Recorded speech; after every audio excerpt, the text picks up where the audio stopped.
नमस्कार। अब मैं बताऊंगा यूपीएससी का जो मेरा अगला लेक्चर है, अगला जो पाठ्यक्रम है, अब नव पाषाण काल के बारे में है। मैं नव पाषाण, माइक से आवाज़ आ रही है मेरे, नव पाषाण काल के बारे में बताऊंगा कि नव पाषाण काल, ये पाषाण काल का आखिरी है और इसके बाद ये ख़त्म हो जाएगा पूरा। उसके बाद हम शुरू करेंगे आद्य ऐतिहासिक काल और सिंधु घाटी की सभ्यता। थोड़ा सा प्यास लगी है, मैं पानी पी लूँ। मेहनत काफ़ी करना पड़ता है और सब्सक्राइब करोगे तो जानकारी अच्छा मिलेगी, नोटिफिकेशन मिलता रहेगा और पैसा तो लगता नहीं है, कुछ लगता नहीं है, मेहनत मैं कर रहा हूँ तो सब्सक्राइब कर ही सकते हो ना, तो सब्सक्राइब कर दो और नोटिफिकेशन मिलेगा। पढ़ाई भी करते रहना, मेहनत मैं कर रहा हूँ, फ्री में कोई पैसा नहीं लग रहा है, तो सब्सक्राइब जरूर कर देना और बेल आइकन भी दबा देना ताकि नोटिफिकेशन भी मिलता रहे। मैं पानी पी लेता हूँ क्योंकि मैं पाषाण कालीन इतिहास के बारे में पढ़ा रहा हूँ, तो इसलिए नहीं, मैं मेरा शुरू से बहुत काफ़ी समय से ही मैं पाषाण कालीन में रह के वस्तुओं का, मृद भांडों का उपयोग मैं भी करता हूँ। प्यास लगा है, पानी पी लेता हूँ।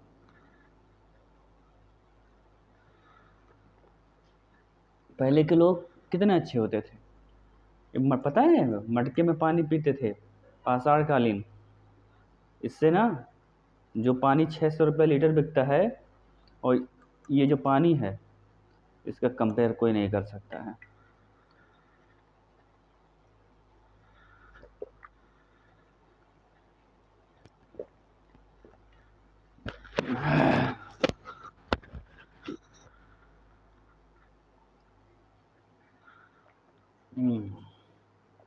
बड़ा आनंद आ गया। अब मैं बता रहा हूँ आपको।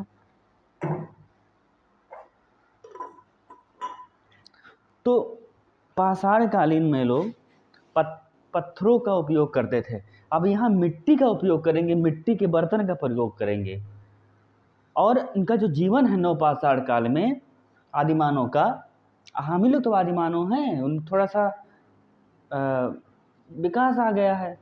विकास किया, विनाश आ गया है। विकास तो तब था क्योंकि अब लोग विनाश विकास दोनों कह सकते हैं। लोग जब कोई भी चीज़ अच्छा इस्तेमाल करते हैं तो विकास करता है और जब उसका गलत प्रयोग करते हैं तो विनाश होता है। कोई भी हो सकता है। तो नवपाषाण काल 7000 बीसी से लेकर के 1000 बीसी तक इसका माना जाता है।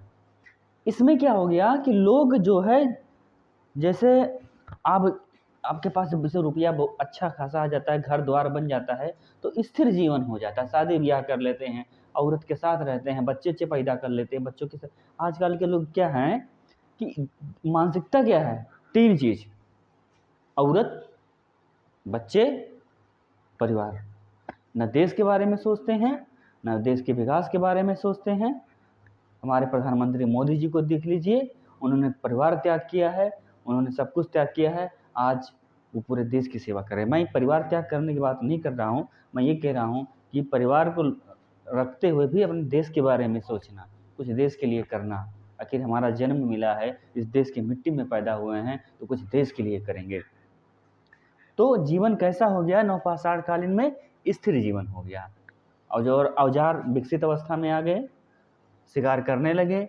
फिर क्या हो गया, ब्याह हुआ कर लिए, औरत के साथ रहने लगे, तो बच्चे पैदा हो गए, तो जनसंख्या में वृद्धि हो जाएगा। तो स्थिर जीवन, जनसंख्या वृद्धि।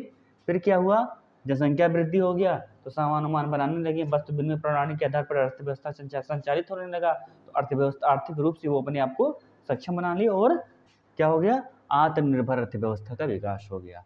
फिर देखो, चाक के बने हुए मिट्टी का प्रयोग होने लगा। चाक पे जो मिट्टी अभी भी बनता है ना, जिसपे हम लोग अभी पानी पिया हूँ ना, ये पानी, ये देखो, ये वाला पानी, ये चाक बनता है ना, चाक पे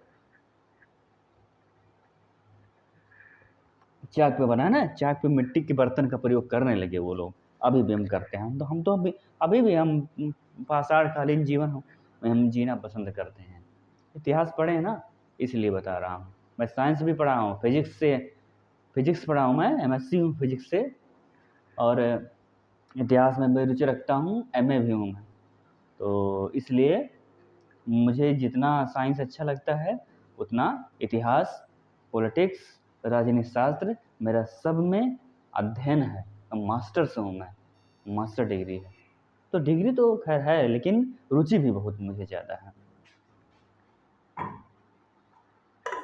ये मत समझ लेना कि पत्थर में मिट्टी के बर्तन में पीता हो तो पुराने किस्म का है। तुम लोगों से बड़ा एडवांस हूँ मैं, लेकिन एडवांस किस लिए हूँ? मैं साइंस कहता है कि पहले उसकी क्या करो, परीक्षण करो, अगर वो सत्य है तो उसको मानो, ये कहता है। तो मैं देखा हूँ हर एक चीज़ जो है, जो हमारे प्राचीन काल में लोग रहते थे, जैसा विकास किए थे, वो आज भी सत्य है, और कुछ चीज़ें जो है अभी भी चली रही हैं, उसको संजोए रखना हमारा परम कर्तव्य है। क्या का निर्माण हो गया? मृदभांडों का प्रयोग, मृदभांड इसी को बोलते हैं मृदभांड। मृदभांड में खाना खाते थे, खाना बनाते थे, उसमें पानी पीते थे, जैसा मैं भी पी रहा हूँ, मृदभांडों का प्रयोग कर रहा हूँ।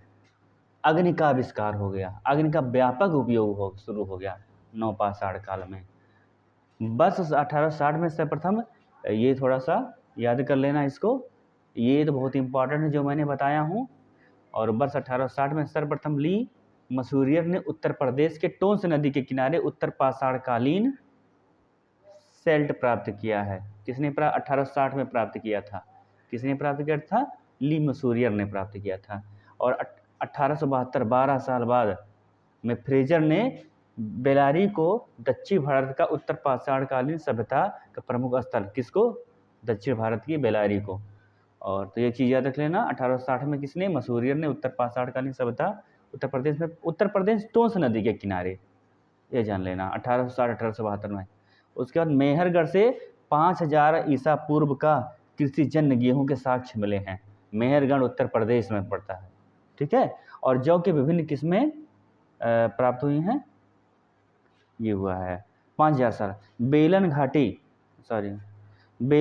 घाटी उत्तर प्रदेश में बेलन नदी के बाएं तट पर स्थित कोल्डिहवा से वन्य एवं कृषिजन्य चावल का प्रमाण मिला है। मतलब कोल्डिहवा उत्तर प्रदेश का एक स्थान है, बेलन नदी घाटी के उत्तर प्रदेश में बेलन नदी है, उसके चारों तरफ जो उसकी घाटी है, और कोल्डिहवा एक स्थान है, उससे हमें गेहूं के 5000 साल पहले के साक्ष्य मिला है, ठीक है। और चावल का भी प्रमाण, सबसे पुराना प्रमाण भी यहीं मिला है। तो गेहूं और चावल के प्रमाण यहाँ मिलते हैं। इसलिए जो है याद रखना इस बात को कि कृषि जन्य चावल का प्रमाण, जो चावल का सबसे पुराना साक्ष्य है, कोल्डिहवा से प्राप्त है। गेहूं बेलन घाटी बाएं तट पर स्थित कोल्डिहवा से, बेलन घाटी की कहाँ है? बाएं तट पे कोल्डिहवा है। अब बेलन घाटी कहाँ है? उत्तर प्रदेश में है। और ये हमारा हो गया, नवपाषाणकालीन खत्म हो गया है। अब हम शुरू करेंगे आद्य ऐतिहासिक काल, सिंधु घाटी की सभ्यता भी पढ़ाएंगे, और उसके बाद हम अगला अपना इतिहास को आगे बढ़ाते रहेंगे और इतिहास में अपना नाम अमर कर लेंगे, ठीक है। तो इसको पढ़ लेना, स्क्रीनशॉट ले लो, और उसके बाद फिर मिलते हैं दोबारा। तब तक के लिए जय हिंद।